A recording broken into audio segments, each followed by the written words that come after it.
பூ கட்டிட்டு இருக்கேன்.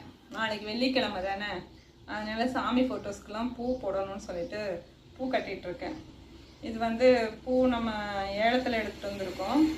ஸோ நம்ம கையாலேயே கட்டி போடும்போது இன்னுமே வந்து ரொம்ப விசேஷம். இன்னும் நம்ம வீட்டில் வந்து பூச்செடிங்கள்லாம் இருந்ததுன்னா அது நம்மளே பூக்கள் பறித்து நம்ம வந்து இது மாதிரி கட்டி சாமிக்கு வந்து மாலையாக போடும்போது அது இன்னுமே ரொம்ப விசேஷமாக இருக்கும்.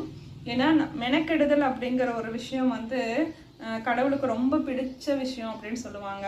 பெருமாள் வந்து பார்த்திங்கன்னா ஒரு அலங்கார பிரியர். அவருக்கு நீங்கள் வந்து தனியாக இது மாதிரி பூக்கள் பறித்து நம்ம வந்து பூக்கள் கட்டி அவருக்கு போடும்போது அவர் ரொம்ப சந்தோஷப்படுவாராமா. கடவுள் வந்து ரொம்ப இஷ்டப்படுவாராமா. அந்த மாதிரி நம்ம கட்டி போட்டும் போது நம்ம ஒரு பிரார்த்தனையை வச்சோம் அப்படின்னு சொன்னால் கடவுள் வந்து ரொம்ப இஷ்டப்பட்டு நமக்கு உடனே அதுக்கான பலனை கொடுப்பாரு அப்படின்னு சொல்லியிருக்காங்க. இதைத்தான் ஆதிசங்கரர் வந்து ஒரு